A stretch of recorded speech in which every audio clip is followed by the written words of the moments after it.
Welcome to Talk Tickers. We're the ones who cut through the noise of earnings calls. Oh, Well, to give you that essential investor intelligence. exactly. And today we are diving into Six Flags Entertainment Corporation. First quarter 2025 earnings call just dropped. Right. Our mission today, pull out those key financial moves, the strategic decisions, and really get management's perspective for the rest of the year. So you walk away knowing what actually matters. Let's start with a snapshot. The first quarter, an operating loss. Yeah, it was, and actually larger than the combined losses of the legacy companies back in 2024. But it's worth noting it was slightly better than their own projections. Okay, so maybe not a complete surprise internally, aligned with off-season spending. Exactly, consistent with those planned investments. And despite, weather headwinds and some macro stuff, management sounded pretty confident in the 2025 plan. What about more recent trends? Anything picking up? Yeah, April showed some improvement, especially on weekends where the weather actually cooperated. Season pass sales also saw some positive momentum heading into May and June. And resorts. I heard something about bookings. Oh yeah, strong increase there. Resort bookings were up over 10% compared to last year. Interesting. And guest spending. Are people tightening their belts in the parks? Apparently not significantly in April. They detected no major change, continued willingness to spend on experiences they value, so that's reassuring. Okay, so Q1 loss, but maybe some green shoots in April and solid resort numbers. Right. What about bringing the two companies together? The merger synergies. Right, the integration. Well, good news there, they're actually ahead of schedule. Oh, how much ahead? They're now projecting $120 million in merger cost synergies by the end of this year. That's 6 months earlier than they first thought. Wow, okay. That's significant. And there's more. Current year operating costs and expenses, Yeah. they're now expecting those to be more than 3% lower than the combined 2024 actuals. Lower costs on top of accelerated synergies. How are they achieving that? Well, part of it is a corporate restructuring they've got underway, flattening the organization, basically, streamlining decisions, driving efficiencies. Does that mean headcount reductions? It does. Expected to lead to a full-time headcount reduction of over 10%. And looking even further out, they've targeted an additional $60 million in cost savings by the end of 2026. On top of the original $120 million target. Correct. Above and beyond that initial synergy goal. But importantly, despite all this, they are maintaining their full year 2025 adjusted EBITDA guidance. Which is? Still in that range of $1.08 billion to $1.12 billion. Okay. So holding guidance steady despite the Q1 loss, fueled by accelerated cost savings and confidence in the rest of the year. That's the big picture. Pretty much. The cost control story is definitely a major theme here. All right, let's dig a bit deeper then. You mentioned Q1 attendance and revenue were a bit off historical marks. Yeah, as a percentage of the full year, they were lower.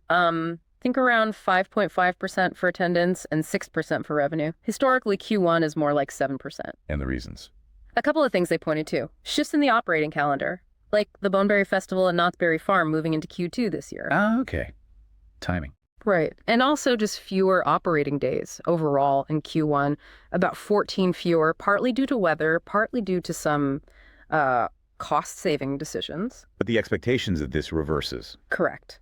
They expect these impacts to flip back in Q2 and Q3, which are, the really big quarters for them anyway. Makes sense. Let's go back to April. Attendance was up slightly despite bad weather. Yeah, up over 1% year over year. And that's with what they estimate was about 175,000 lost visits due to weather. So normalized for that weather. They figure attendance would have been up around 8%. So the underlying demand seems, pretty solid when people can actually get to the parks. Gotcha.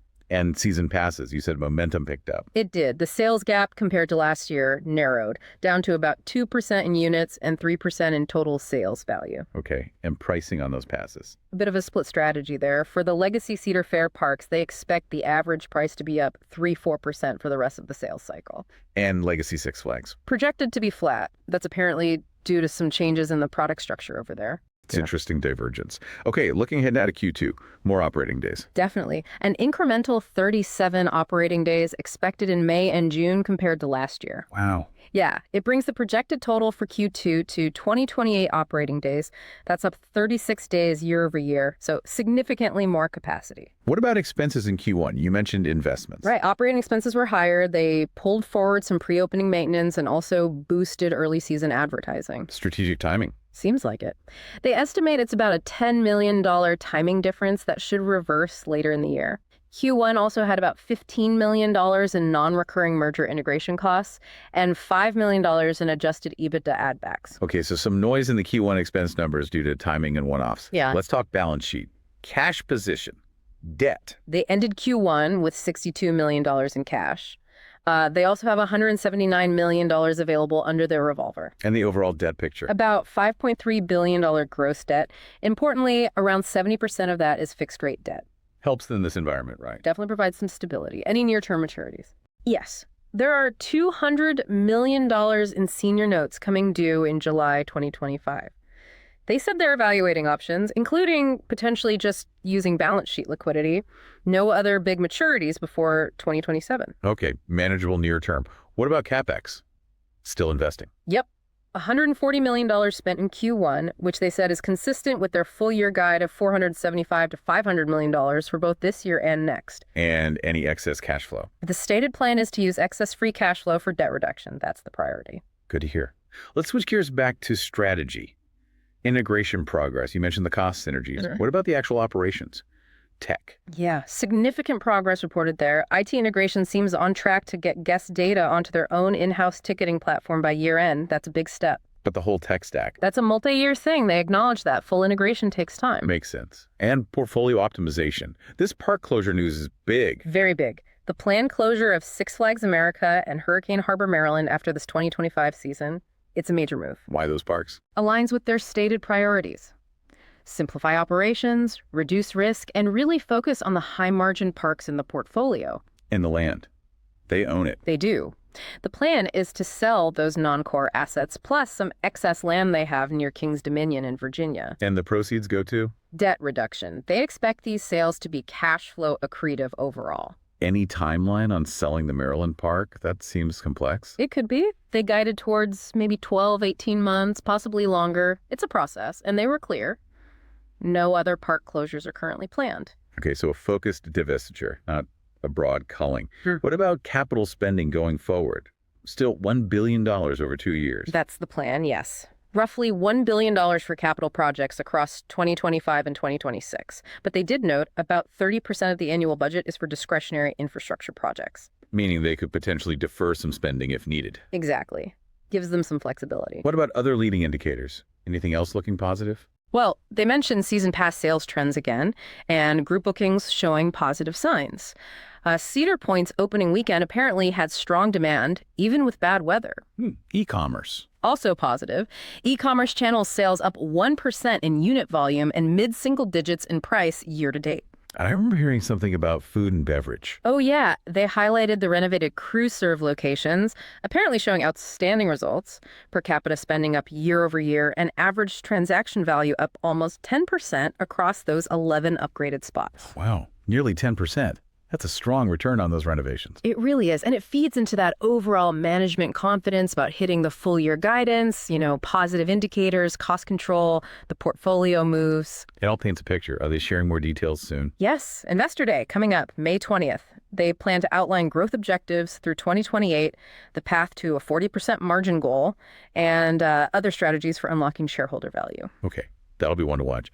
What about unifying the season pass strategy across both legacy companies? Where are they with that? They mentioned rolling out the all-park passport this season was a form of high-level harmonization. But getting everyone onto the same ticketing system is still a key priority. That's needed for real efficiency gains there. Right, the tech integration again. And the Maryland closure and land sales. Any sense of the potential value? They threw out a number, potentially exceeding $200 million in gross proceeds from the land sales. That's significant capital they could redeploy or use for debt paydown. Definitely.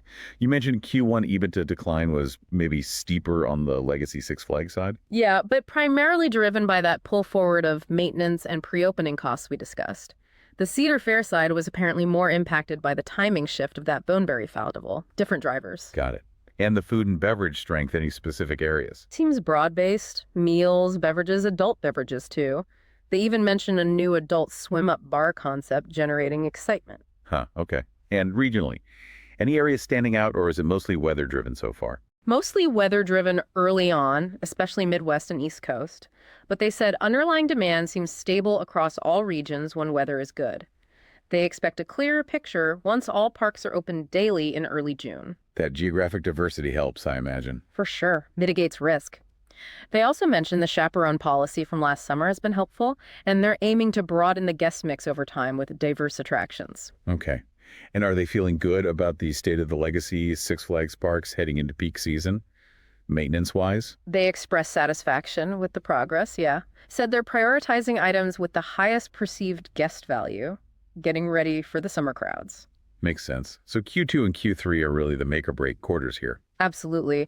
They expect those 2 quarters to represent 95% or even more of the full-year adjusted EBITDA. Huge opportunity there with the expanded calendar and initiatives. Where's the biggest attendance growth opportunity? They pointed to parks with lower penetration rates currently. That's where they see the most upside potential. Let's clarify those cost savings numbers. The 3% plus reduction in operating costs. That includes inflation. Excludes anything. It's net of inflation, yes. But it excludes cost of goods sold and those non-recurring integration costs like severance. Got it. And the extra $60 million for 2026, gross or net? That's a gross synergy target. They'll figure out the inflation impacts later when they finalize the 2026 plan. Okay. And the land sales working with local officials? Yeah, they mentioned working closely on entitlements to maximize value, but also ensure community benefits. Standard procedure for large land deals. One last check on tech integration. Where are they really? You said migrating data. Right. Data migration and dashboards are moving along, but getting all parks onto the same underlying tech, like point of sale systems, they describe that as being in the middle innings. Still a ways to go. Okay, middle innings. That provides some perspective. All right, let's shift gears. It's time for our This Is Not Financial Advice segment. The fun part. Okay, so Six Flags is closing the Maryland Park, planning to sell that land, plus excess land near King's Dominion. Here's a thought, maybe not for everyone, but consider a long position in, say, publicly traded real estate developers or REITs, specifically ones with the big footprint and development expertise in the Baltimore, Washington, D.C. area, and also the Richmond, Virginia metro. Okay, why them specifically? Well, they could be prime candidates to actually buy and redevelop these large, strategically located land parcels. Right. So play on unlocking value from the land itself, zoning changes, development potential, beyond just Six Flags selling it. Interesting. Betting on the downstream real estate play, what's the alternative idea? Alternatively, think about that strong emphasis management put on food and beverage growth, the success of those crew serve renovations. Right, the 10% transaction value increase. Exactly. So maybe explore a long position in a food and beverage supplier or distributor, one that either already works with Six Flags or has a really compelling pitch to expand across the whole portfolio. So betting on the operational execution within the parks. Yeah. The consistent positive talk and investment there suggests it's a growing revenue stream. The right partner to really benefit. This is a bet on those in-park spending trends continuing. Okay, 2 distinct angles there. One on the asset disposal, one on the operational growth. Remember, folks, not financial advice. Definitely not. Just some ideas to chew on. So that wraps up our deep dive into the Six Flags Entertainment Corporation's Q1 2025 earnings call. We've tried to pull out the critical insights for you. Yeah, hopefully gave you some context. Understanding these nuances, it really can provide valuable context for your own investment decisions. So what stood out to you in this discussion? Any questions still lingering? We always encourage you to do your own homework, your own research and analysis. It's crucial. Absolutely. Join us next time on Talk Tickers for another exploration of the financial world.